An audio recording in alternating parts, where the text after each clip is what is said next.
So hello boys and girls, we're looking at your level 2 gym instructor qualification for active IQ, professionalism and customer care for fitness instructors. So if we look first of all at page number 6 of your level 2 learner achievement portfolio, we can look at the separate questions. So question 1 is summarize the Equality Act and explain how it relates to fitness instructing. First, we need to have a summary of the Equality Act and then its relation to us as fitness instructors. So if I flick across to page 3 of this brown-red section in the manual, you'll see here the role of and responsibilities of the fitness instructor and equality, diversity and difference. So the Equality Act, it is important to value equally or equality and diversity and give people the respect and care they deserve and they have the right to expect. This requires you to ensure all work is conducted in accordance with a legal, professional and ethical codes. There are various characteristics that people share and have in common and some that make them different to others. Some characteristics are protected by legislation to ensure that people do not experience prejudice, discrimination, harassment, bullying. So those 9 characteristics in the UK, remember this is a UK qualification, so the 9 protected characteristics are age, disability, gender, marriage or civil partnership, pregnancy and maternity, race, religion or belief, sex or sexual orientation. So you just need to put this section in your own words and put it in the box in question number 1. So how does this now relate to us as personal trainers? So if we flick over to page 4 and a little section on page 5, we can have a little look. So all professionals, including exercise professionals and fitness instructors and organizations, are required to operate within the legal framework of equality when providing services to ensure that clients, prospective customers are treated equally, fairly, with the highest standards of customer care, irrespective of differences. Examples of how fitness instructors can comply with legislation and industry codes include respect individual differences and diversity, challenge discrimination and unfairness, dealing with client information. So let's have a look how we can answer that. Whoop.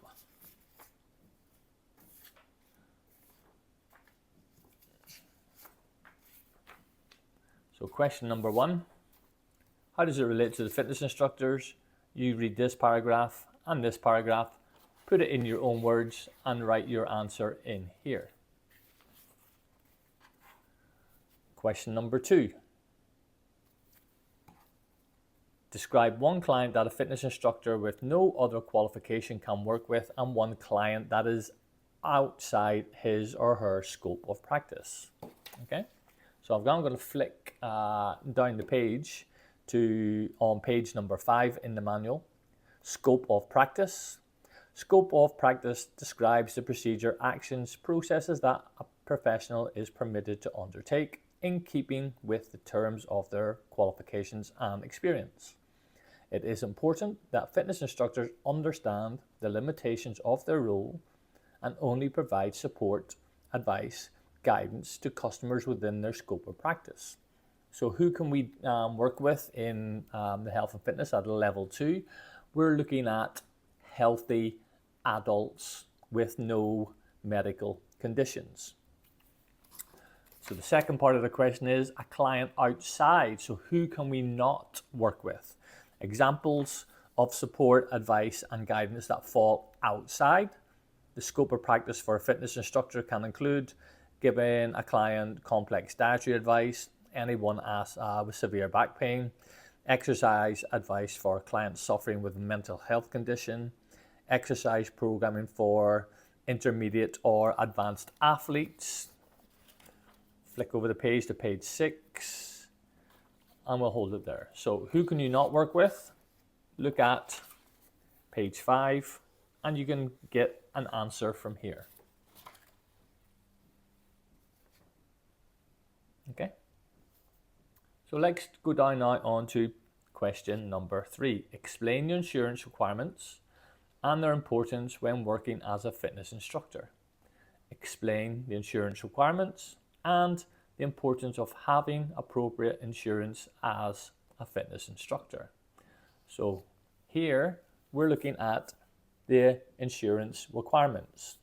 The risks of injury and illness are higher for health and fitness customers and they are in most industries. So insurance claims can therefore be quite common, and typical grounds for these could be injury due to negligence or poor advice, physiological damage due to poor advice, lack of progress towards client goals.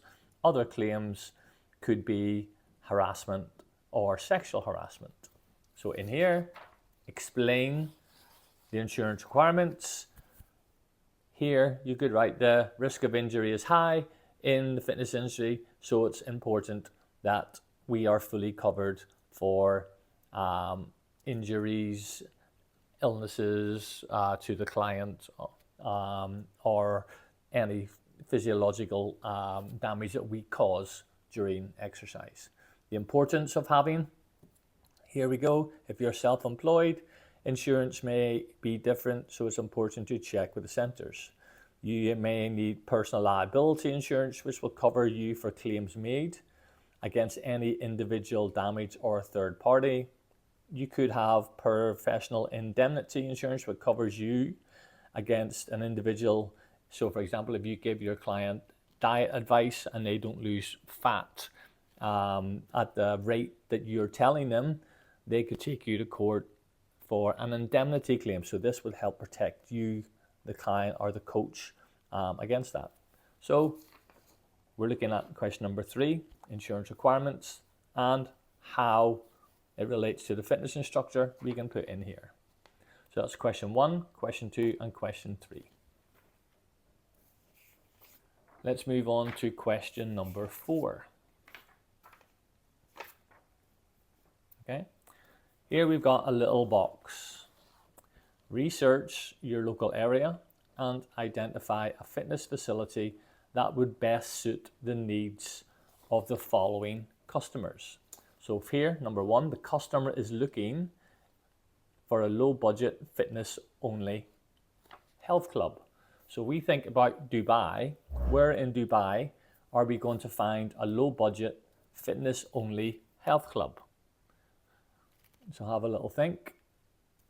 Once you have a low budget using only fitness equipment, so fitness equipment such as treadmills or cardiovascular machines, resistance machines, free weights, a typical gym.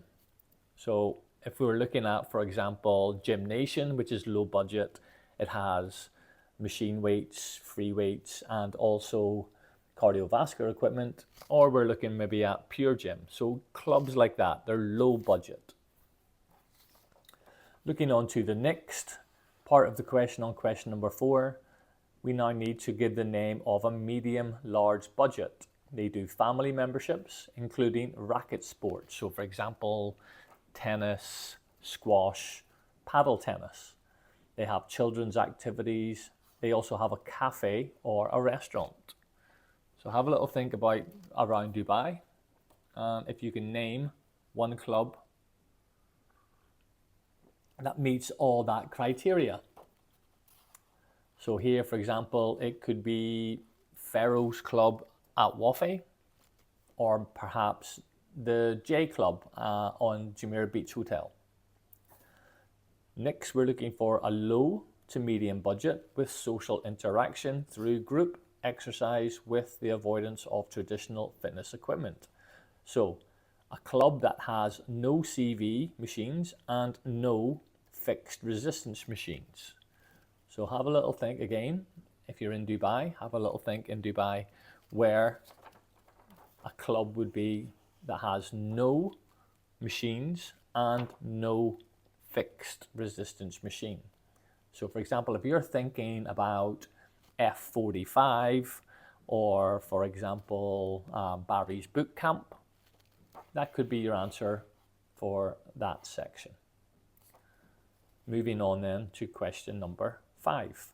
Complete the table to identify ways in which a fitness instructor can help meet the needs of customers in a fitness facility. So how can we help build social inclusion in the fitness industry? So for that, we need to flick on to page 28. So if I flick through the manual, and here I'll find social inclusion in a fitness environment. Fitness instructors can support customers in achieving their goals by encouraging social inclusion. Family, friends, or business buddies can help boost motivation and offer reassurance. A common reason for giving up on exercise program is a feeling that no one will notice or care. And so the aim of social support network is to give the client the necessary motivation to make long-term commitment. A broad support network is vital for people who are not achieving or receiving positive encouragement at home. So for example, group training, small personal groups or larger group exercises is a very effective method for encouraging commitment. So if we're looking here, what would we recommend this client to do to help build social support and inclusion? So if we're looking here, we need to put in our own words what you feel is the correct and appropriate response. How can we obtain feedback from customers that can be used to support exercise adherence? So if I flick back to page 26 in your level 2 manual, obtaining feedback from customers to support continued exercise. So here, the numerous ways in the fitness our instructor can get feedback from clients, which include verbal feedback. Then you have a list of different ways we can get verbal feedback from the client, or written feedback. And here we have examples of ways on which we can get written feedback from the client. So in here, you need to summarize one of these. Okay, let's look now at question number 6. So question number 6 is asking you to complete the table to describe the products and services offered in a local fitness facility. So for example, if I look at the 3 I've just mentioned here, if I pick, for example, Gym Nation, I write the fitness facility name Gym Nation, and then asked to describe the main products and services offered. So in Gym Nation, they have access to cardiovascular machines, they have access to resistance machines, they have access to free weights and group exercise classes. Then they're asking for any specialized products and services that Gym Nation may offer. So for example, they may offer nutrition support, they may offer personal training, they may offer access to a physiotherapist. What types of memberships are available at Gym Nation? So for example, they may have monthly memberships, 3 monthly memberships, 6 monthly memberships, annual memberships, family memberships, couple memberships, corporate memberships. You need to research Gym Nation and find out what type of membership they have. The last part is asking you for a description of the customer journey from entering the club for the first time to becoming an established member. So most health clubs will invite you in so they can show you around the club. They will then let you perhaps meet some of the personal training team or the fitness team. After you've had your show run, you may join the club as a member. Once you join the club as a member, you may be offered an induction. So a member of the gym team can show you how to use the machines, show you how to set the machines up. You then may be asked if you would like to book an assessment. So a member of the gym staff will take your measurements, take your weight, take your BMR, your BMI, that type of thing. After the assessment is done, you may be offered a training program that may last you for your first 4 weeks, first 6 weeks of the health club, of your time in the health club. You then may be offered to take on full-time personal training. So this type of thing is the member journey. So in there, we write in what you feel is the member journey. Okay. Just going to pause it there for 2 seconds.